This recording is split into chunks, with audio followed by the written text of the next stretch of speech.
ಇಂದಿನ ಈ ಪವಿತ್ರವಾದಂತ ಒಂದು ಸಮಾರಂಭ, ಈ ಸಮಾರಂಭದ ದಿವ್ಯ ಸಾನ್ನಿಧ್ಯ ವಹಿಸಿರುವಂತಹ ನಮ್ಮ ನಿಮ್ಮೆಲ್ಲರ ಅಚ್ಚುಮೆಚ್ಚಿನ ಗುರುಗಳು ಪರಮ ಪೂಜ್ಯ ಡಾಕ್ಟರ್ ಚನ್ನವೀರ ಶಿವಾಚಾರ್ಯ ಸ್ವಾಮೀಜಿ ಅವರಿಗೆ ನನ್ನ ಭಕ್ತಿಪೂರ್ವಕ ನಮನಗಳನ್ನು ಸಲ್ಲಿಸುತ್ತಾ ಕಾರ್ಯಕ್ರಮದಲ್ಲಿ ನೇತೃತ್ವ ವಹಿಸಿರುವಂತಹ ಹಿರೇಮಠ ಸಂಸ್ಥಾನದ ಪೀಠಾಧಿಪತಿಗಳಾದ ಪರಮ ಪೂಜ್ಯ ಗುರುಬಸವಪಡ ದೇವರಿಗೂ ನನ್ನ ಭಕ್ತಿಪೂರ್ವಕ ಪ್ರಣಾಮಗಳನ್ನು ಸಲ್ಲಿಸಿ, ಪೂಜ್ಯ ಅಕ್ಕ ಗಂಗಾಂಬಿಕಾ ಅಕ್ಕನವರಿಗೂ ನನ್ನ ನಮಸ್ಕಾರಗಳನ್ನು ತಿಳಿಸುತ್ತಾ, ಈ ಸಮಾರಂಭದಲ್ಲಿ ಮುಖ್ಯ ಅತಿಥಿಗಳಾಗಿ ಆಗಮಿಸಿದಂತ ನಮ್ಮೆಲ್ಲರಿಗೆ ಅತ್ಯಂತ ಹಿರಿಯರು, ನಮ್ಗೆಲ್ಲರಿಗೆ ಮಾರ್ಗದರ್ಶಕರು, ಹಾಗೆ ಇವತ್ತು ಆತ್ಮೀಯರಾದಂತ ಸನ್ಮಾನ್ಯ ಶ್ರೀ ಬಸವರಾಜ್ ಪಾಟೀಲ್ ಸೇಡಂ ಸರ್ ಅವರ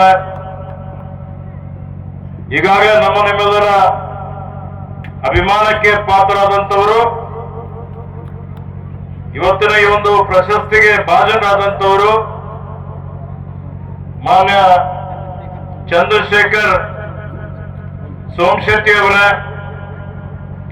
ಆತ್ಮೀಯರಾದಂತ ಗಂಡಾಸ್ ತಾಳಪಳ್ಳಿ ಅವರು, ಮೇಘರಾಜ್ರವರು, ಶಶಿ ದುರ್ಗೆ ಅವರು, ಹಿರೇಮಠರವರು, ವೇದಿಕೆ ಮೇಲೆ ಅನೇಕ ಜನ ಉಪಸ್ಥಿತರಿದ್ದಾರೆ. ಸುನಿಲ್ ಅವರು, ಚಂದ್ಬಸ್ ಬೆಳತೆ ಅವರು, ಮಠಪತಿ ಮೇಡಮ್ ಅವರಿದ್ದಾರೆ, ಎಲ್ಲ ಕೆಳಗಡೆ ಸುನಿಲ್ ಅವರಿದ್ದಾರೆ, ಅನೇಕ ಜನ ನಮ್ಮ ಬಸು ಭಕ್ತರಿದ್ದಾರೆ, ಎಲ್ಲ ಅಣ್ಣ ತಮ್ಮಂದಿರೇ, ಸಹೋದರ ಸಹೋದರಿಯರೇ, ಮಾಧವ ಮಿತ್ರರೇ, ಬಂಧುಗಳೇ, ಇವತ್ತು ತಮ್ಮೆಲ್ಲರಿಗೆ ನನ್ನ ಅನಂತ ಅನಂತ ಶರಣಾರ್ಥಿಗಳು. ಇವತ್ತು ಬಹಳ ಖುಷಿ ಆಗ್ತಾ ಇದೆ, ಬಹಳ ಸಂತೋಷ ಆಗ್ತಾ ಇದೆ, ಹೆಮ್ಮೆಯನ್ನು ಅನಿಸ್ತಾ ಇದೆ. ಇದೇ ನಮ್ಮೆಲ್ಲರಿಗೆ ಅತ್ಯಂತ ಪವಿತ್ರವಾದಂತ ಈ ಒಂದು ಪುಣ್ಯ ಭೂಮಿಯಲ್ಲಿ ಈ 12ನೇ ಶತಮಾನದಲ್ಲಿ ಒಂದು ವಿಶಿಷ್ಟವಾದಂತ ವಿನೂತವಾದಂತ ಸಮಾಜ ಧಾರ್ಮಿಕ ಕ್ರಾಂತಿ ಆಗ್ತದೆ, ಕಲ್ಯಾಣ ಕ್ರಾಂತಿ. ಈ ಒಂದು ಕಲ್ಯಾಣ ಕ್ರಾಂತಿಯ ಪುಣ್ಯ ಭೂಮಿಯಲ್ಲಿ ಇವತ್ತು ಪರಮ ಪೂಜ್ಯ ಆರ್ಕೋಡ್ ಶ್ರೀ ಅವರ ದಿವ್ಯ ಸಾನ್ನಿಧ್ಯದಲ್ಲಿ 4ನೇ ಕಾಯಕ ಉತ್ಸವ ಕಾರ್ಯಕ್ರಮ ನಡೀತಾ ಇದೆ. ಚನ್ನಬಸವೇಶ್ವರ ಸಂಸ್ಥಾನ ಹಿರೇಮಠ ಆರ್ಕೋಡ್ ವತಿಯಿಂದ ಮತ್ತು ಬಸವ ಕಲ್ಯಾಣ ಕ್ಷೇತ್ರ ಸಮಿತಿ ಬಸವ ಕಲ್ಯಾಣದ ಸಹಯೋಗದಲ್ಲಿ ಇವತ್ತೇನು ನಾವೆಲ್ಲ ಸೇರಿ ಕಾಯಕ ಉತ್ಸವ ಕಾರ್ಯಕ್ರಮದ ಇಷ್ಟೊಂದು ಸಂಖ್ಯೆಯಲ್ಲಿ ಅದರಲ್ಲಿ ವಿಶೇಷವಾಗಿ ನಮ್ಮ ಅಕ್ಕ ತಂಗಿಯಂದಿರದು ಇಲ್ಲಿ ಭಾಗವಹಿಸಿದಂಥದ್ದು ಬಹಳ ಸಂತೋಷ, ಹೆಮ್ಮೆಯ ಸಂಗತಿ ಆಗಿದೆ. ಅದಕ್ಕಾಗಿ ನಾನು ನನ್ನ ಪರವಾಗಿ ಎಲ್ಲರಿಗೆ, ಆಯೋಜಕರೆಲ್ಲರಿಗೂ ಹಾರ್ದಿಕ ಅಭಿನಂದನೆ, ಶುಭಾಶಯಗಳನ್ನು ಕೋರ್ತಾ ಇದ್ದೇನೆ.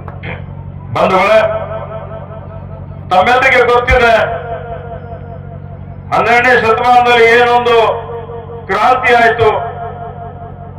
ಆ ಕ್ರಾಂತಿ ಮತ್ತು ಬಸವಾದಿ ಶರಣರ ಅತ್ಯಂತ ಪ್ರಮುಖವಾದಂತಹ ಒಂದು ತತ್ವಾದರ್ಶಗಳು ಅಂತ ಹೇಳಿದ್ರೆ, ಅದಕ್ಕೆ ಭದ್ರವಾದಂತಹ ಬುನಾದಿ ಅಂತ ಹೇಳಿದ್ರೆ ಕಾಯಕ ಮತ್ತು ದಾಸೋಹ. ಕಾಯಕವೇ ಕೈಲಾಸ ಅಂತ ಹೇಳಿದ್ರು. ಪ್ರತಿಯೊಬ್ಬರು ಕಾಯಕ ಮಾಡಬೇಕು, ಕಾಯಕದಲ್ಲಿ ಸತ್ಯ ಇರಬೇಕು, ನಿಷ್ಠೆ ಇರಬೇಕು. ಆ ಕಾಯಕದಿಂದ ಬಂದಂತ ಏನು ಹಣ ಇದೆ, ಸಂಪನ್ಮೂಲ ಇದೆ, ತನಗೆ ಎಷ್ಟು ಬೇಕು ಅಷ್ಟು ಇಟ್ಕೊಂಡು ಉಳಿದಂತ ಹಣ ಸಮಾಜಕ್ಕೆ ವಿನಿಯೋಗ ಮಾಡಬೇಕು ಅನ್ನೋಂಥದ್ದು ಬಸವಾದಿ ಶರಣರ ಒಂದು ಕನಸಾಗಿದೆ. ದಾಸೋಹ ಅಂದ್ರೆ ಇವತ್ತು ಡಿಸ್ಟ್ರಿಬ್ಯೂಷನ್.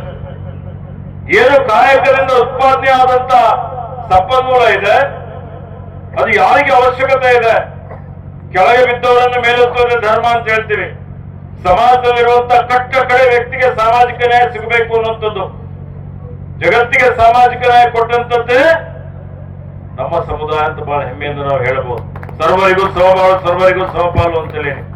ಹೀಗಾಗಿ ಇವತ್ತು ಆ ಕಾಯಕಕ್ಕೆ ಮಹತ್ವವನ್ನು ಕೊಟ್ಟು, ಯಾರು ಮೇಲಲ್ಲ ಯಾರು ಕೀಳಲ್ಲ ಅನ್ನುವಂಥದ್ದು, ಯಾರು ಪ್ರತಿಯೊಬ್ಬರು ಯಾರು ದುಡಿತಾರೆ, ದುಡಿ ತಿಂತಾರೆ, ಆ ದುಡಿತದಲ್ಲಿನೇ ನೀವು ಶಿವನನ್ನು ನೋಡ್ರಿ, ಕೈಲಾಸವನ್ನು ನೋಡ್ರಿ ಅನ್ನುವಂಥದ್ದು ಅತ್ಯಂತ ಪವಿತ್ರವಾದಂತಹ ಕಾರ್ಯ ಅಂತನ್ನುವಂತ ಮಾತನ್ನು ಇವತ್ತು ಬಸವಾದಿ ಶರಣರು ಹೇಳಿದ್ದಾರೆ.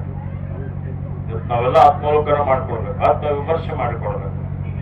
ಎಷ್ಟು ಜನ ಕಾಯಕ ಮಾಡ್ತಾ ಇದ್ದಾರೆ, ಆ ಎಷ್ಟು ಕಾಯಕದಲ್ಲಿ ನಿಷ್ಠೆ ಇದೆ, ಕಾಯಕದಲ್ಲಿ ಸತ್ಯ ಇದೆ, ಆ ಕಾಯಕದಿಂದ ಬಂದಂತ ಏನು ಸಂಪನ್ಮೂಲ ಇದೆ, ನಾವೇನಾದ್ರೂ ಸಮಾಜಕ್ಕೆ ವಿನಿಯೋಗ ಮಾಡ್ತಾ ಇದ್ದೀವ, ಅಥವಾ ಹಣ ಬಂದಂಥದ್ದು, ಸಂಪನ್ಮೂಲ ಬಂದಂಥದ್ದು ಒಂದ್ ಕಡೆ ಶೇಖರಣೆ ಮಾಡ್ತಾ ಇದ್ದೀವ. ಇವತ್ತು ನೋಡಿ ಯಾವ ರೀತಿಯಲ್ಲಿ ಹಿಂದೆ ಒಂದು ಸಮಾಜ ನಿರ್ಮಾಣ ಮಾಡಬೇಕು ಅನ್ನೋಂಥದ್ದು. ಸಮಾಜ ನಿರ್ಮಾಣ ಮಾಡಬೇಕು ಅಂತ ಹೇಳಿದ್ರೆ ಇವತ್ತು ಪ್ರತಿಯೊಬ್ರು ಅಭಿವೃದ್ಧಿ ಆಗಬೇಕು, ಸಾಮಾಜಿಕ, ಆರ್ಥಿಕ, ಶೈಕ್ಷಣಿಕವಾಗಿ ಅನ್ನುವಂಥದ್ದು. ಇಲ್ಲಿ ಆ ಸಮುದಾಯದಲ್ಲಿ ಯಾವುದೇ ರೀತಿಯಲ್ಲಿ ಅನ್ಯಾಯ ಇರಬಾರ್ದು, ಅತ್ಯಾಚಾರ ಇರಬಾರ್ದು, ಶೋಷಣೆ ಇರಬಾರ್ದು, ಜಾತೀಯತೆ ಇರಬಾರ್ದು. ಅದೇ ಕಾರಣಕ್ಕಾಗಿ ಹಿಂದೆ ಅನಿಷ್ಟಗಳಿದ್ದು ಬಸವಾದಿ ಶರಣರು ಇವತ್ತೇನು ಅವ್ರ ಕಾರ್ಯಕಾಲದಲ್ಲಿ ಅಸ್ಪೃಶ್ಯತೆ ವಿರುದ್ಧ ಹೋರಾಟ ಮಾಡ್ತಾರೆ, ಗಂಧಾಚಾರದ ವಿರುದ್ಧ ಹೋರಾಟ ಮಾಡ್ತಾರೆ, ಜಾತೀಯತೆ ವಿರುದ್ಧ ಹೋರಾಟ ಮಾಡ್ತಾರೆ, ಅಸಮಾನತೆ ವಿರುದ್ಧ ಹೋರಾಟ ಮಾಡ್ತಾರೆ, ವರ್ಗ ಭೇದ, ವರ್ಣ ಭೇದ, ಲಿಂಗ ಭೇದ ಇವೆಲ್ಲವನ್ನು ನಿವಾರಣೆ ಮಾಡಬೇಕು ಅಂತ ಹೇಳಿ ಇವತ್ತು ಅವರು ಯಾವ ರೀತಿಯಲ್ಲಿ ಅಂತರ್ಜಾತಿ ವಿವಾಹ ಮಾಡಿ ಮರಣವೇ ಮಹಾನವಮಿ ಅನ್ನುವಂತ ರೀತಿಯಲ್ಲಿ ಅನೇಕ ಜನ ಶರಣರು ಹುತಾತ್ಮರಾಗ್ತಾರೆ. ಇವತ್ತು ನೋಡಿ ಅವರೇನ್ ನಮ್ಗೆ ಆದರ್ಶಗಳನ್ನು ಕೊಟ್ಟಿದ್ದಾರೆ, ಏನು ಅವ್ರ ತತ್ವಗಳು ಕೊಟ್ಟಿದ್ದಾರೆ, ಯಾವ ತತ್ವಾದರ್ಶಗಳಿಗಾಗಿ ಅವರು ಸಮರ್ಪಣೆ ಮನೋಭಾವದಿಂದ ಶ್ರಮ ಮಾಡಿದ್ದಾರೆ. ಅವರ ಕಾರ್ಯಕಾಲದಲ್ಲಿ ಏನೋ ಒಂದು ಪ್ರಥಮ ಸಂಸತ್ತು ಅನ್ನುವಂಥದ್ದು, ಏನು ಜಗತ್ತಿಗೆ ಪ್ರಥಮ ಅನ್ನುವಂಥದ್ದು ನಮ್ಮ ಅನುಭವ ಮಂಟಪ. ಆ ಅನುಭವ ಮಂಟಪದಲ್ಲಿ 770 ಮರಗಳಂಗಣ ಅಂತೇಳಿ 770 ಶರಣರಿಗೆ ವಿವಿಧ ವೃತ್ತಿ ಮಾಡುವಂತವರಿಗೆ ಅವರೆಲ್ಲರಿಗೂ ಒಂದೇ ಕಡೆ ತಂದೆ ಕೂಡಿಸಿ ಅವ್ರ ಕಡೆಯಿಂದ ಇವತ್ತೇನು ಸಮಾಲೋಚನೆ ಮಾಡಿ ಯಾವ ರೀತಿಯಲ್ಲಿ ವಿಧಾನಸಭೆಯಲ್ಲಿ, ಲೋಕಸಭೆಯಲ್ಲಿ ಚರ್ಚೆ ಮಾಡಿ ಕಾಯ್ದೆ ಮಾಡ್ತೀವಿ, ಕಾನೂನು ಮಾಡ್ತೀವಿ, ದೇಶದ ಜನರಿಗಾಗಿ ಕಾರ್ಯಕ್ರಮ ರೂಪಿಸ್ತೀವಿ. ಅದೇ ರೀತಿಯಲ್ಲಿ ಪ್ರಧಾನಮಂತ್ರಿ ಆದಂತ ವಿಶ್ವಗುರು ಬಸವಣ್ಣವರ ಅಧ್ಯಕ್ಷತೆಯಲ್ಲಿ ಇವತ್ತು ಅನೇಕ ಹಿರಿಯರ ಅನುಭವ ಮಂಟಪದ ಅಧ್ಯಕ್ಷತೆಯಲ್ಲಿ ಸಮಾಲೋಚನೆಯನ್ನು ಮಾಡಿ ಇವತ್ತು ನೋಡಿ ಎಂತ ಅದ್ಭುತವಾದಂತ ವಚನಗಳು ಬಂದಿದ್ದಾವೆ. ವಚನ ಸಾಹಿತ್ಯ ಇಡೀ ಜಗತ್ತಿಗೆ ಒಂದು ಆದರ್ಶ ಅಂತ ಹೇಳ್ಬಹುದು. ಆ ರೀತಿಯಲ್ಲಿ ಇವತ್ತೇನು ಅವರು ನಮಗೆ ಏನೇನೋ ಅವರು ಬಿಟ್ಟು ಕೊಟ್ಟು ಹೋಗಿದ್ದಾರೆ, ಅದರದೆಲ್ಲ ನಾವೆಲ್ಲ ವಾರಿಸ್ತಾ ಇದ್ದೀವಿ. ನಾವು ವಿಚಾರ ಮಾಡಬೇಕಾಗಿದೆ, ಎಷ್ಟು ಮಟ್ಟಿಗೆ ನಾವು ಅದನ್ನು ಕಾರ್ಯಗತ ಮಾಡಿದ್ದೇವೆ, ನಾವು ವೈಯಕ್ತಿಕ ಜೀವನದಲ್ಲಿ ನಾವು ಅಳವಡಿಸಿಕೊಂಡಿದ್ದೇವೆ ಅನ್ನುವಂತ ವಿಚಾರ. ಅದಕ್ಕೆ ಆತ್ಮೀಯ ಬಂಧುಗಳೇ, ಇವತ್ತು ಕಾಯಕಕ್ಕೆ ಏನಾಗ್ತಾ ಇದೆ, ಇವತ್ತು ಯಾರೂ ಪರಿಶ್ರಮ ಮಾಡ್ಲಿಕ್ಕೆ ತಯಾರಿಲ್ಲ. ನಮ್ಮ ಯುವಕರು ಅದರಲ್ಲಿ ವಿಶೇಷವಾಗಿ ಒಂದು ಯುವಕರು ಅಂತ ಹೇಳಿದ್ರೆ ಯುವ ಶಕ್ತಿ ಇದ್ದ ಹಾಗೆ ಒಂದು ಸಮುದಾಯದ, ಒಂದು ರಾಜ್ಯದ, ಒಂದು ರಾಷ್ಟ್ರದ ಅಡಿಪಾಯ, ಅದು ಭವಿಷ್ಯ. ನಮ್ಮ ಭವಿಷ್ಯದ ಪ್ರಜೆಗಳು ಯಾರಪ್ಪ, ಅಥವಾ ಒಂದು ತಂದೆ ತಾಯಿಗಳ ಆಸ್ತಿ ಯಾರು? ನಮ್ಮ ಆಸ್ತಿ ನಮ್ಮ ಹಣ ಸಂಪತ್ತು ಅಲ್ಲ, ನಮ್ಮ ಹೊಲ ಮನೆ ಅಲ್ಲ, ನಮ್ಮ ಬಂಗಾರ ಅಲ್ಲ, ನಮ್ಮ ಮಕ್ಕಳೇ ನಮ್ಮ ಆಸ್ತಿ. ನಮ್ಮ ಯುವಕರು, ವಿದ್ಯಾರ್ಥಿಗಳೇ ಈ ದೇಶದ ಆಸ್ತಿ. ಆ ಯುವ ಶಕ್ತಿ ಯಾವ ಕಡೆ ಹೋಗ್ತಾ ಇದೆ? ಬಹಳ ಪ್ರತಿಭಾವಂತರಿದ್ದಾರೆ, ಬಹಳ ಮೇಧಾವಿಗಳಿದ್ದಾರೆ, ಇಂಜಿನಿಯರ್ ಆಗಿದ್ದಾರೆ, ಡಾಕ್ಟರ್ ಆಗಿದ್ದಾರೆ. ಇವತ್ತೆಲ್ಲ ವಿಜ್ಞಾನ ತಂತ್ರಜ್ಞಾನ ಬಹಳ ಮುಂದುವರೆದಿದೆ. ಇವತ್ತು ನೋಡಿ 12ನೇ ಶತಮಾನಕ್ಕೆ 21ನೇ ಶತಮಾನಕ್ಕೆ ಎಷ್ಟು ವ್ಯತ್ಯಾಸ ಇದೆ. 800-900 ವರ್ಷಗಳಾಗ್ತಾ ಇದೆ. ಬಹಳ ಪ್ರಗತಿಯಾಗಿದೆ. ಇವತ್ತು ನಾವೆಲ್ಲ ಐಷಾರಾಮಿ ವಸ್ತುಗಳು ಎಲ್ಲರೂ ಪಡೆದುಕೊಂಡಿದ್ದೇವೆ. ದೊಡ್ಡ ದೊಡ್ಡ ಬಂಗಲೆ ಇದೆ, ಕಾರ್ಗಳಿದ್ದಾವೆ, AC ಇದೆ, ಫ್ರಿಜ್ ಇದೆ, ವಿಮಾನಗಳಿದ್ದಾವೆ, ಎಲ್ಲವೂ ಇದೆ. ವಿಜ್ಞಾನ ಹೆಂಗೆ ಮುಂದೆ ಹೋಗ್ತದೆ, ಅಭಿವೃದ್ಧಿ ಆಗ್ತದೆ, ಹಂಗೆ ಮನುಷ್ಯನಿಗೆ ಶಾಂತಿ, ನೆಮ್ಮದಿ ಸಿಗಬೇಕು. ಆದರೆ ವಿಜ್ಞಾನ ಪ್ರಗತಿ ಹೆಂಗೆ ಆಗ್ತಾ ಇದೆ, ಹಂಗಾಗಿ ನಮ್ಮ ನೆಮ್ಮದಿ ಹಾಳಾಗಿ ಹೋಗ್ತಾ ಇದೆ. ಇಡೀ ಜಗತ್ತಿನಲ್ಲಿ ಒಂದು ರೀತಿಯಲ್ಲಿ ಆತಂಕ ಇದೆ, ಒಂದು ರೀತಿಯಲ್ಲಿ ಭಯದ ವಾತಾವರಣ ಇದೆ. ಎಷ್ಟು ಯುದ್ಧಗಳು ನಡೀತಾ ಇದೆ ನೋಡ್ತಾ ಇದ್ದೀರಿ. ಇವತ್ತು ರಷ್ಯಾ ಯುಕ್ರೇನ್ ಯುದ್ಧ ನಡೀತಾ ಇದೆ, ಇಲ್ಲಿ ಒಂದು ಕಡೆ ಹಮಾಸ್ ಇಸ್ರಾಯೇಲ್ ಯುದ್ಧ ನಡೀತಾ ಇದೆ. ಬಾಂಬ್ಗಳು ಹಾಕ್ತಾರೆ, ಟಿವಿಯಲ್ಲಿ ನೋಡ್ತೀವಿ. ಸಣ್ಣ ಮಕ್ಕಳು, ಏನ್ ತಪ್ಪಿದೆ ಅವ್ರದ್ದು? ಆ ಮಕ್ಕಳು ಮುಗ್ಧ ಮಕ್ಕಳು, ಅವ್ರ ಮೇಲೆ ಅವ್ರ ರಕ್ತ, ಅವ್ರದ್ದೇನೊಂದು ಕೈ ಹೋಗ್ತದೆ, ಒಂದು ಕಾಲು ಹೋಗ್ತದೆ, ಬಾಂಬ್ ಬ್ಲಾಸ್ಟ್ ಆಗ್ತದೆ. ನಮ್ಮಲ್ಲಿ ಮಣಿಪುರ್ ನೋಡಿ, ನಮ್ಮಲ್ಲಿ ಪ್ರತ್ಯೇಕತಾವಾದಿಗಳು ನೋಡಿ, ನಮ್ಮಲ್ಲಿರುವಂತಹ ಏನು ಜಾತೀಯತೆ, ಧರ್ಮಾಂಧತೆ, ಎಲ್ಲಾ ಕಡೆ ಯಾರು ಒಬ್ಬರ ಮೇಲೆ ಒಬ್ಬರು ಪರಸ್ಪರ ಟೀಕೆ ಟಿಪ್ಪಣಿಗಳು. ಎಲ್ಲಿದೆ ಪ್ರೀತಿ, ಎಲ್ಲಿದೆ ವಿಶ್ವಾಸ, ಎಲ್ಲಿದೆ ಕರುಣೆ, ಎಲ್ಲಿದೆ ದಯೆ, ಮಾಯೆ? ದಿನ ಬೆಳಿಗ್ಗೆ ಅಂದ್ರೆ ಬರೀ ದ್ವೇಷದ ಭಾಷಣಗಳು ಎಲ್ಲಾ ಕಡೆ, ಸಾಮರಸ್ಯದ ಭಾಷಣ ಇಲ್ಲ, ಸದ್ಭಾವನೆ ಮಾತುಗಳಿಲ್ಲ. ಹೀಗಾಗಿ ಅಣ್ಣ ತಮ್ಮಂದಿರ ನಡುವೆ ನೋಡ್ತೀವಿ ಒಂದೇ ಪರಿವಾರ. ಬಸವಣ್ಣವರು ಹೇಳಿದ್ರು, ಇವನಾರು ನಿಲ್ಸಿದ್ರೆ ಇವ ನಮ್ಮ ಮನೆ ನಿಲ್ಸನಿಗೆ ಅಂತ. ನಮ್ಮವರಿಗೆ ನಮ್ಮವ್ರು ಅಲ್ಲಿಗ್ತಾ ಇರಲಿಲ್ಲ. ಅಣ್ಣನೇ ತಮ್ಮನನ್ನು ಕೊಲೆ ಮಾಡಿದ ಪತ್ರಿಕೆಯಲ್ಲಿ ನೋಡ್ತೀವಿ. ಎದಕ್ಕಾಗಿ? ಆಸ್ತಿಗಾಗಿ. ಯಾವುದಕ್ಕಾಗಿ? ಸ್ವಾರ್ಥಕ್ಕಾಗಿ, ಹಣಕ್ಕಾಗಿ. ಮಕ್ಕಳೇ ತಂದೆ ತಾಯಿಗಳನ್ನ ಹೊರಗಡೆ ಬಿಟ್ಕೊಳ್ಳೋದು. ಇವತ್ತು ಕೊಲೆ ಅಂತ ಮಾಡುವಂಥದ್ದು, ಅಂತ ಒಂದು ಷಡ್ಯಂತ್ರ ಮಾಡುವಂಥದ್ದು ನಾವು ನೋಡ್ತಾ ಇದ್ದೇವೆ. ನಾವು ಕಣ್ಣೆದುರುಗಡೆ ಜನಪ್ರತಿನಿಧಿಯಾಗಿ, ಮಂತ್ರಿಯಾಗಿ ಹೇಳ್ತಾ ಇದ್ದೇನೆ. ಅನೇಕ ಜನ ಬರ್ತಾರೆ, ಪ್ರತ್ಯೇಕವಾಗಿ ಮಾತಾಡೋದಿದೆ. ಏನಿದೆ ಹೇಳಿ, ಹಿರಿಯರಿ ಏನಿದೆ ಹೇಳ್ರಿ. ಇಲ್ಲ, ನನ್ನ ಮನೆಗೆ ಗೌರವ ಇದೆ, ನನ್ನ ಮಗ, ನನ್ನ ಸೊಸಿ ಎಲ್ಲ ನಾನೇ ಮಾಡಿದ್ದೇನೆ, ನನ್ನ ಮನೆ ಹೊರಗೆ ಹಾಕಿದ್ದಾರೆ, ಹೊಡಿತಾ ಇದ್ದಾರೆ. ಯಾಕೆ ಅಂತ ಕೇಳಿದ್ರೆ ಬಂಗಾರ ಮುಚ್ಚಿಕ್ಕಿದೆಯಾ ಕೊಡು ಅಂತ ಹೇಳಿದ್ರೆ ಕಾಲ್ ಕಟ್ ಹೊಡೆದಿದ್ದಾರೆ ಅಂತ ಹೇಳ್ತಾರೆ. ಎಷ್ಟು ಸ್ವಾರ್ಥ ಆಗಿದೆ, ಎಷ್ಟು ಇವತ್ತು ಪರಿಸ್ಥಿತಿ, ಸಮಾಜ ಯಾವ ಕಡೆ ಹೋಗ್ತಾ ಇದೆ. ಇವತ್ತು ನೋಡಿ, ಒಂದು ಅಧ್ಯಯನ ಹೇಳ್ತಾರೆ 30% ಯುವಕರು ದುಶ್ಚಟ, ದುರ್ಗುಣ, ದುರ್ಬುದ್ಧಿಯಿಂದ ಹಾಳಾಗ್ತಾ ಇದ್ದಾರೆ. ಇವತ್ತವರು ಧೂಮ್ರಪಾನ ಮಾಡೋದು, ನಶೆ ಮಾಡೋದು, ಇವತ್ತವರು ಕೆಟ್ಟ ದಾರಿಗೆ ಹೋಗುವಂಥದ್ದು ನಮ್ಮ ಕಣ್ಣೆದುರಿಗೆ ನೋಡ್ತಾ ಇದ್ದಾರೆ. 30% ಯುವಕರು ಇವತ್ತಿನ ಕಾಲದಲ್ಲಿ ಏನ್ ಮಾಡ್ತಾ ಇದ್ದಾರೆ? ಹೊಸ ಹೊಸ ಮೊಬೈಲ್ಗಳು ಬಂದ್ಬಿಟ್ಟಿದ್ದಾವೆ. ಈಗ ಬರೀ ರೀಲ್ಸ್ ನೋಡೋದ್ರಲ್ಲಿ, ರಾತ್ರಿ ಎಲ್ಲ ರೀಲ್ಸ್. ಎಲ್ಲರಿಗೂ ದೊಡ್ಡವರು ಹಿಡ್ಕೊಂಡು ನಮ್ಗೆಲ್ಲರಿಗೂ ಹಿಡ್ಕೊಂಡೆ ಅಂತ ಹೇಳ್ತಾ ಇದ್ದೇನೆ. ಇವತ್ತು ಯಾವ ಒಳ್ಳೇದು ಕೆಟ್ಟದು ಅವೆಲ್ಲ ಒಂದು ಸಾಮಾಜಿಕ ಜಾಲತಾಣಗಳೇನಿದೆ, ಇಡೀ ವ್ಯವಸ್ಥೆನೇ ಹಾಳು ಮಾಡಿ ಹೋಗ್ಬಿಟ್ಟಿದೆ ಅಂತ ಹೇಳಿದ್ರೆ ಇದು ಅತಿಶಕ್ತಿ ಆಗೋದಿಲ್ಲ ಅನ್ನೋಂಥ ಮಾತನ್ನು ಹೇಳಿಕೆ ಬಯಸ್ತಾ ಇದೆ. ಇದರಿಂದ ಏನಾಗ್ತಾ ಇದೆ? ಇದರಿಂದ ಆರೋಗ್ಯದ ಮೇಲೆ ಪರಿಣಾಮ ಬೀಳ್ತಾ ಇದೆ. ನಮ್ಮ ಯುವಕರು ಮಾನಸಿಕವಾಗಿ ದುರ್ಬಲರಾಗ್ತಾ ಇದ್ದಾರೆ, ಅವರಿಗೆ ಪ್ರಜ್ಞೆ ತಪ್ತಾ ಇದೆ, ಅವ್ರ ಮೆಮೊರಿ ಕಡಿಮೆ ಆಗ್ತಾ ಇದೆ. ಹೀಗಾಗಿ ಅವರು ಆರೋಗ್ಯವನ್ನು ಕಳ್ಕೊಳ್ತಾ ಇದ್ದಾರೆ. ಇದೇ ರೀತಿ ಮುಂದುವರೆದರೆ ಮುಂದಿನ ದಿನಮಾನಗಳಲ್ಲಿ ಆರೋಗ್ಯವಂತ ಸಮಾಜ ನಿರ್ಮಾಣ ಆಗಲಿಕ್ಕೆ ಸಾಧ್ಯ ಇಲ್ಲ. ಆರೋಗ್ಯವಂತ ಜನ ಇದ್ರೆ ಆರೋಗ್ಯವಂತ ಸಮಾಜ ನಿರ್ಮಾಣ ಆಗ್ತದೆ. ಏನ್ ಮಾಡ್ಬೇಕು? ಈಗ ಏನ್ ಮಾಡ್ಬೇಕು ಅಂತ ಹೇಳಿದ್ರೆ, ನಾವು ಗುರುಗಳೆಲ್ಲ ಚರ್ಚೆ ಮಾಡಿದ್ದೇವೆ. ಬಸವಪ್ಪ ಸೇಡಂ ಸರ್ ಅವರಿಗೂ ಗೊತ್ತಿದೆ, ಅನುಭವ ಮಂಟಪದಲ್ಲಿ ಈ ವರ್ಗ ಭೇದ, ವರ್ಣ ಭೇದ, ಲಿಂಗ ಭೇದ ನಿವಾರಣೆ ಆಗಿ ಸಾಮರಸ್ಯ ಮೂಡಿಸ್ಬೇಕು ಅಂತ ಹೇಳಿ ಇವತ್ತು ನಾವು 770 ಒಂದು ಕಂಬಗಳ ಮೇಲೆ 770 ಶರಣರ ಅವರ ಹೆಸರು, ಅವರ ಕಾಯಕ, ಅವರ ವೃತ್ತಿ, ಅವರು ಬರೆದಂತ ವಚನವನ್ನು ಕೆತ್ತಿ ಸಾಮರಸ್ಯ ನಾವೆಲ್ಲರೂ ಒಂದೇ ಅನ್ನುವಂತ ಒಂದು ಭಾವನೆ ನಿರ್ಮಾಣ ಮಾಡಬೇಕು. ನಮ್ಮ ಏನು ಯುವಕರು ದಾರಿ ತಪ್ಪಿ ಹೋಗ್ತಾ ಇದ್ದಾರೆ, ಆ ಯುವಕರಿಗೆ ಒಂದು ರೀತಿಯಲ್ಲಿ ಒಂದು ಕುಟುಂಬ ವ್ಯವಸ್ಥೆನೇ ಹಾಳಾಗಿ ಹೋಗ್ತಾ ಇದೆ. ಅಂಥದ್ರಲ್ಲಿ ಅವ್ರಿಗೆ ಇವತ್ತೇನು ತರಬೇತಿ ಕೊಡುವಂಥದ್ದು ಅಥವಾ ಅವ್ರ ಮನಸ್ಸಿಗೆ ಶಾಂತಿ ಕೊಡುವಂತ ರೀತಿಯಲ್ಲಿ ಇಷ್ಟಲಿಂಗ ಪೂಜೆ, ಇಷ್ಟಲಿಂಗ ಪೂಜೆಯಿಂದ ಅದು ಬರೀ ಪೂಜೆ ಅಂತೆ ಅಲ್ಲ. ಇವತ್ತು ಅದರಿಂದ ವೈಜ್ಞಾನಿಕವಾಗಿ, ಮಾನಸಿಕವಾಗಿ ಸದೃಢವಾಗಿ ಆಗ್ಬೇಕು, ಏಕಾಗ್ರತೆ ಬೆಳಿಬೇಕು.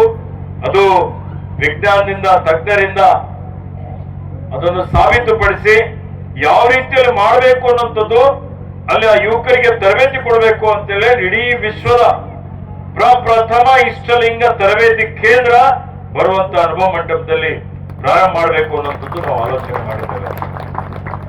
ಅದೇ ರೀತಿಯಲ್ಲಿ ಕಾಯಕ ಹೇಳಿದ್ದೀನಿ.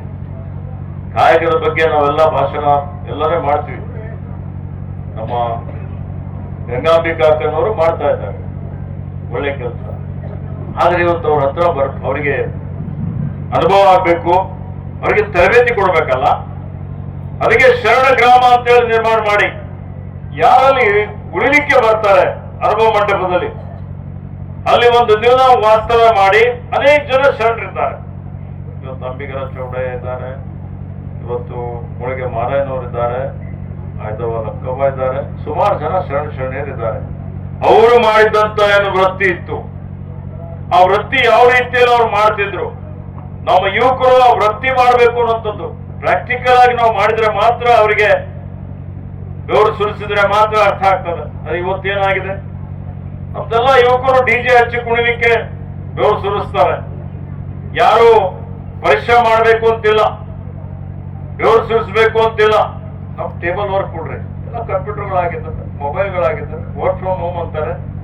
ಇವತ್ತು ಏನ್ರಿ ಬೇಗರಾಜ್ ಅವರು, ಎಲ್ಲ ಕಡೆ ಇದೆ ಇದು. ಹೀಗಾಗಿ ಯಾರಿಗೂ ಇವತ್ತು ಕಾಯಕ ಮಾಡುವಂತ ಪ್ರವೃತ್ತಿ ಬರ್ತಾ ಇಲ್ಲ. ಪರಿಶ್ರಮ ಮಾಡಬೇಕು ಅನ್ನೋಂಥದ್ದು ಬರಬೇಕು ಅಂತ ಹೇಳಿದ್ರೆ ಇಂಥ ಒಂದು ಶರಣ ಗ್ರಾಮ, ಆ ಶರಣ ಗ್ರಾಮದಲ್ಲಿ ವಾಸ್ತವ್ಯ ಮಾಡಿ ನಮ್ಮ ಏನು ಶರಣರು ಕಾಯಕ ಮಾಡ್ತಾ ಇದ್ರು ಆ ಕಾಯಕದ ಬಗ್ಗೆ ಅರಿವು ಮೂಡಿಸಿ ಯಾವ ಕಾಯಕನೂ ಮೇಲೆಲ್ಲ ಕೇಳಲ್ಲ.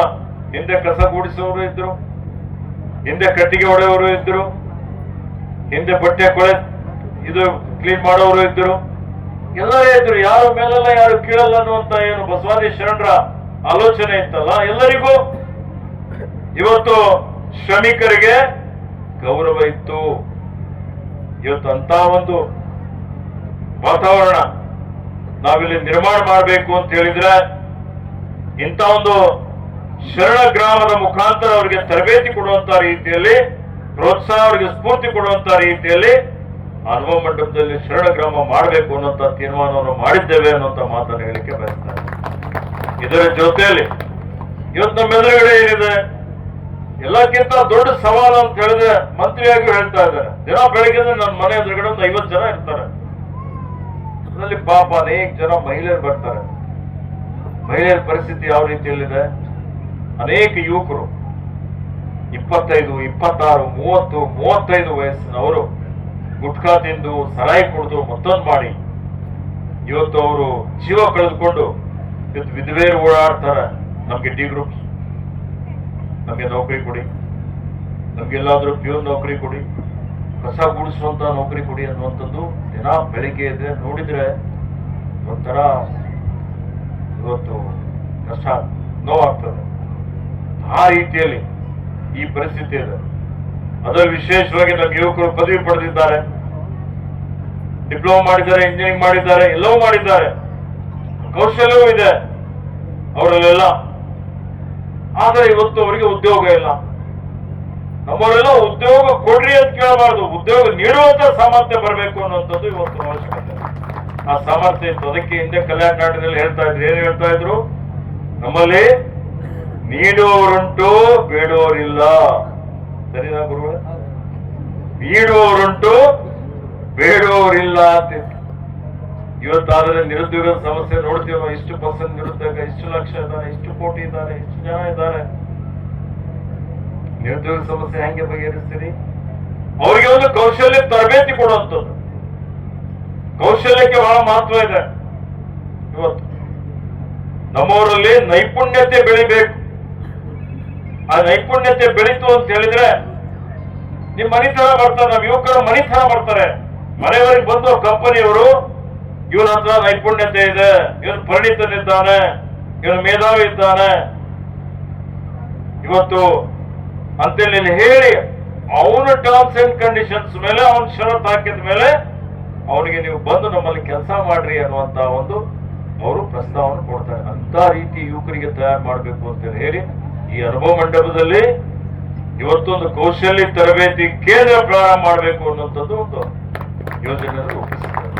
ಈ ಎಲ್ಲಾ ಕಾಮಗಾರಿಗಳು ಏನೇ ಅನುಭವ ಮಂಟಪ ಮಾಡಬೇಕು ಅಂತ ಹೇಳಿ ಲಿಂಗೈಕ್ಯ ಚನ್ನಬಸವ ದೇವರ ಕನಸಿತ್ತು, ನಮ್ಮ ತಂದೆಯವರಾದ ಲಿಂಗೈಕ್ಯ ಪೂಜ್ಯ ಭೀಮಣ್ಣ ಕಂಠೆಯವರ ಕನಸಿತ್ತು, ಅನೇಕ ಜನ ಶರಣರ ಕನಸಿತ್ತು. ಎಲ್ಲರೂ ಶ್ರಮ ಮಾಡ್ತಾ ಇದ್ದೇವೆ. ಅದನ್ನು 742 ಕೋಟಿ ರೂಪಾಯಿ ವೆಚ್ಚದಲ್ಲಿ ಇವತ್ತು ಸುಮಾರು 70% ಪೂರ್ಣಗೊಂಡಿದೆ. ಬರುವ ಡಿಸೆಂಬರ್ಗೆ ಮುಗಿಸ್ಬೇಕು ಅನ್ನೋಂಥದ್ದು ನನ್ನ ಒಂದು ಸಂಕಲ್ಪ ಇದೆ. ಅವರಿಗೆ ಸಮಯ ಕೊಟ್ಟಿದ್ದೇನೆ. ಡಿಸೆಂಬರ್ಗಾದ್ರೂ ಆಗ್ಬೋದು, ಇಲ್ಲದಿದ್ರೆ ಕೊನೆ ಬಹಳ ತಡ ಆಯ್ತು ಅಂದ್ರೆ ಮಾರ್ಚ್ 2027 ಒಳಗಾಗಿ ಪೂರ್ಣ ಪ್ರಮಾಣದ ಅನುಭವ ಮಂಟಪ ಕಾಮಗಾರಿ ಮಾಡಿ ಅದನ್ನು ಲೋಕಾರ್ಪಣೆ ಮಾಡ್ತೀವಿ ಅನ್ನುವಂಥ ಮಾತನ್ನು ವೇದಿಕೆ ಮುಖಾಂತರ ತಮ್ಮಲ್ಲಿ ಹೇಳಿಕೆ ಇಷ್ಟಪಡ್ತಾರೆ. ಅದಕ್ಕೆ ಆತ್ಮೀಯರೇ, ಕಾಯಕಕ್ಕೆ ಹೆಚ್ಚಿನ ಮಹತ್ವ ಕೊಡುತ್ತೆ. ಗುಡಿ ಕೈಗಾರಿಕೆಗಳಿಂದ ಮಹಿಳೆಯರಿದ್ದಾರೆ, ಹಪ್ಪಳ ಮಾಡ್ತಾರೆ, ಇವತ್ತು ಜರಿ ಹಾಕ್ತಾರೆ, ಅನೇಕ ಕೈಗಾರಿಕೆಗಳು ಮಾಡುವಂಥದ್ರಲ್ಲಿ ಬಹಳ ಪರಿಣಿತರಿದ್ದಾರೆ. ಇವತ್ತು ಅನೇಕ ನಾವೆಲ್ಲ ತಿಂಡಿ ತಿನಿಸುಗಳು ಏನ್ ಮಾಡ್ತೀವಿ ಅದೆಲ್ಲವನ್ನು ಮಾಡಲಿಕ್ಕೆ ನಿಮ್ಮಲ್ಲಿದ್ದಷ್ಟು ಒಂದು ಏನು ಶಿಸ್ತಿದೆ, ನೀವೇನು ತಾಳ್ಮೆ ಇದೆ, ಸಂಯಮ ಇದೆ, ಸೇವೆ ಇದೆ, ತ್ಯಾಗ ಇದೆ, ಇವೆಲ್ಲವೂ ಪ್ರೀತಿ ಇದೆ, ಕರುಣೆ ಇದೆ.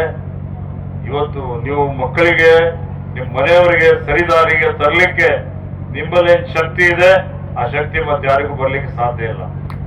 ಅದಕ್ಕೆ ನೀವು ಕಾಯಕದಲ್ಲಿ ಮುಂಚೂಣಿಯಲ್ಲಿದ್ದೀರಿ, ಮತ್ತೆ ಎಲ್ಲ ಕ್ಷೇತ್ರದಲ್ಲಿಯೂ ಸ್ತ್ರೀಯರು ಯಾರಿಗೂ ಕಡಿಮೆ ಇಲ್ಲ ಅಂತ ಹೇಳಿ ತೋರಿಸಿಕೊಟ್ಟಿದ್ದೀರಿ. ಹೀಗಾಗಿ ಹೆಚ್ಚಿನ ಕಾಯಕ ಮಾಡುವಂಥದ್ದು, ಹೆಚ್ಚಿನ ಸ್ಫೂರ್ತಿ ಪ್ರೋತ್ಸಾಹ ಕೊಡುವಂಥದ್ದು ನೀವು ಮಾಡಲಿಕ್ಕೆ ಸಾಧ್ಯ ಇದೆ. ಆ ದೃಷ್ಟಿಯಿಂದ ಇಷ್ಟೊಂದು ಸಂಖ್ಯೆಯಲ್ಲಿ ಸೇರಿದ್ದೀರಿ. ನೀವು ಮನಸ್ಸು ಮಾಡಿದರೆ ಪರಿವರ್ತನೆ ಬದಲಾವಣೆ ಸಮಾಜದಲ್ಲಿ ಒಂದು ಒಳ್ಳೆಯ ರೀತಿಯಿಂದ ಸುಂದರ ಭವ್ಯ ಸಮಾಜ ಕಟ್ಟಲಿಕ್ಕೆ ಸಾಧ್ಯ ಆಗ್ತದೆ. ಅದಕ್ಕಾಗಿ ಇವತ್ತು ನಿಮ್ಮೆಲ್ಲರಿಗೆ ಮತ್ತೊಮ್ಮೆ ನನ್ನ ಪರವಾಗಿ ಕೋಟಿ ಕೋಟಿ ನಮಸ್ಕಾರಗಳನ್ನು ಹೇಳ್ತಾ ಇದ್ದೇನೆ. ಅದೇ ರೀತಿಯಲ್ಲಿ ಪರಮ ಪೂಜ್ಯ ಹಾರ್ಕೂಡು ಶ್ರೀಗಳು ಭಕ್ತಿ ಜ್ಞಾನ ವೈರಾಗ್ಯವನ್ನು ಮೈಗೂಡಿಸಿಕೊಂಡು ಎಲ್ಲರಿಗೂ ಈಗ ಹೆಂಗ್ ಇವನಾರ ಅಂತೇವಲ್ಲ, ಇವತ್ತಲ್ಲಿ ಯಾವುದೂ ಭೇದ ಭಾವ ಇಲ್ಲ, ಎಲ್ಲ ಇವತ್ತು ಸಮನ್ವಯ ಸಾಧಿಸಿಕೊಂಡು ಎಲ್ಲರಿಗೂ ಬೇಕಾದಂತ ಪರಮ ಪೂಜ್ಯ ಗುರುಗಳು ಯಾರಾದ್ರೂ ಇದ್ರೆ ಅದು ಪರಮ ಪೂಜ್ಯ ಹಾರ್ಕೂಡು ಶ್ರೀಗಳು ಶಿವಾಚಾರ್ಯರು ಅಂತ ಹೇಳ್ಬೋದು. ಪ್ರಕಾಂಡ ಪಂಡಿತರಿದ್ದಾರೆ. ಎಲ್ಲದರ ಬಗ್ಗೆ ಬಸವತತ್ವದ ಬಗ್ಗೆ ಇತರ ಎಲ್ಲಾ ಇವತ್ತೇನು ವಿಚಾರಗಳ ಬಗ್ಗೆ ಬಹಳ ತತ್ವಾದರ್ಶಗಳ ಬಗ್ಗೆ ಬಹಳಷ್ಟು ಅಧ್ಯಯನವನ್ನು ಮಾಡಿದ್ದಾರೆ. ಯಾವಾಗಲೂ ನಮ್ಗೆಲ್ಲ ಮಾರ್ಗದರ್ಶನ ಮಾಡ್ತಾ ಇದ್ದಾರೆ. ಬಹಳ ಅವರಲ್ಲಿದ್ದಂತ ಏನೊಂದು ಬಹಳ ಮನಸ್ಸು ಬಹಳ ದೊಡ್ಡದಿದೆ. ಸರಳತೆ ಸಜ್ಜನಿಕೆ ಜೊತೆಯಲ್ಲಿ ನಂಬಿದಂತ ತತ್ವ ಯಾವತ್ತಿಗೂ ಬಿಡದೆ ನಮ್ಮೆಲ್ಲರಿಗೂ ಒಳ್ಳೆಯ ಮಾರ್ಗದರ್ಶನ ಮಾಡ್ತಾ ಇದ್ದಾರೆ. ಹೀಗಾಗಿ ಇವತ್ತು ಅವರು ಈ ಒಂದು ಕಾರ್ಯಕ್ರಮ ಹಮ್ಮಿಕೊಂಡಿದ್ದು ಅವರೇ ಖುದ್ದಾಗಿ ಇವತ್ತು ಯಾರ್ಯಾರಿಗೆ ಪ್ರಶಸ್ತಿ ಕೊಡಬೇಕು ಅಂತ ಹೇಳಿ ಎಲ್ಲಾ ರೀತಿಯಲ್ಲಿ ವ್ಯವಸ್ಥೆಯನ್ನು ಮಾಡ್ತಾ ಇದ್ದಾರೆ, ಕಾರ್ಯಕ್ರಮ ಆಯೋಜನೆ ಮಾಡಿದ್ದಾರೆ. ಅವರಿಗೆ ಮತ್ತೊಮ್ಮೆ ನನ್ನ ಕಡೆಯಿಂದ ಸರ್ಕಾರದ ಕಡೆಯಿಂದ ನಿಮ್ಮೆಲ್ಲರ ಪರವಾಗಿ ಅವರಿಗೆ ಭಕ್ತಿಪೂರ್ವಕ ನಮನಗಳನ್ನು ಹೇಳಿ, ನಮ್ಮ ಗುರುಗಳಂತೂ ಗುರುಬಸವ ಪಟ್ಟದೇವರು ಮೂರ್ತಿ ಚಿಕ್ಕದಾದರೂ ಕೀರ್ತಿ ದೊಡ್ಡದು ಅನ್ನುವಂತ ರೀತಿಯಲ್ಲಿ ಪಾದರಸದಂತೆ ಓಡಾಡ್ತಾರೆ. ಇಲ್ಲಿ ಹರ ಅಂದ್ರೆ ಬೆಂಗಳೂರದಾಗರ, ಬೆಂಗಳೂರದಾಗರ ಅಂದ್ರೆ ಚಿಕ್ಕಮಗಳೂರದಾಗರ, ಅಲ್ಲೇ ಮತ್ ಮೈಸೂರದಾಗರ. ಹೀಗಾಗಿ ನಾನು ಎಷ್ಟು ಓಡಾಡ್ತೀನಿ ಅಷ್ಟೇ ಅದ್ರ ಮತ್ತೆ ಅದಕ್ಕೆ ಹೆಚ್ಚು ಓಡಾಡ್ತಿರೋ ಗೊತ್ತಿಲ್ಲ. ಇವತ್ತು ಆ ಕಡೆ ಇಡೀ ರಾಜ್ಯದಾದ್ಯಂತ ಸುತ್ತಾಡ್ತಾರೆ. ಇಷ್ಟು ಸಣ್ಣ ವಯಸ್ಸಿನಲ್ಲೇ ರಾಜ್ಯದಾದ್ಯಂತ ಹೆಸರು ಮಾಡಿದ್ದಾರೆ. ಏನ್ ಚನ್ನಬಸವ ಪಟ್ಟದೇವರು ನಮ್ಮ ಭಾಲ್ಕಿ ಮಠದ ಕೀರ್ತಿ ಇವತ್ತು ರಾಜ್ಯ ಮಟ್ಟಕ್ಕೆ ರಾಷ್ಟ್ರ ಮಟ್ಟಕ್ಕೆ ಒಯ್ದಿದ್ರು. ಅದೇ ರೀತಿಯಲ್ಲಿ ನಮ್ಮ ಗುರುಬಸವ ಪಟ್ಟದೇವರು ಬಹಳ ಕ್ರಿಯಾಶೀಲರಾಗಿ ಬಹಳ ಅವರಲ್ಲಿ ಸಂಘಟನೆ ಒಂದು ಬಲ ಇದೆ, ಶಕ್ತಿ ಇದೆ. ಬಹಳ ಯಾರಿಗೂ ಅವರು ತಮ್ಮ ಪರ ಮಾಡ್ಕೊಳ್ಳಿಕ್ಕೆ ಇವತ್ತು ಎಲ್ಲಾ ರೀತಿಯ ಚಾಕುಚಕ್ಯತೆ ನಮ್ಮ ಗುರುಬಸವ ಪಟ್ಟದೇವರ ಹತ್ರ ಇದೆ. ಹೀಗಾಗಿ ಅವರು ಇವತ್ತು ಬಂದಿದ್ದಕ್ಕಾಗಿ ಎಲ್ಲರಿಗೆ ನಾನು ನನ್ನ ಅಭಿನಂದನೆಗಳನ್ನು ಹೇಳಿ ಎರಡು ಮಾತುಗಳನ್ನು ಮುಗಿಸ್ತಾನೆ. ಜೈ ಹಿಂದ್, ಜೈ ಕನ್ನಡ. ಈ ವಾಹಿನಿಯನ್ನು ನಿರಂತರವಾಗಿ ವೀಕ್ಷಿಸಲು ಯೂಟ್ಯೂಬ್ನಲ್ಲಿ ಶ್ರೀ ಹಾರಕೂಡ SRIHARKOOD ಎಂದು ಟೈಪ್ ಮಾಡಿ. ನಮ್ಮ ಈ ಚಾನೆಲ್ಗೆ ಸಬ್ಸ್ಕ್ರೈಬ್ ಮಾಡಿ, ಬೆಲ್ ಅನ್ನು ಒತ್ತಿರಿ.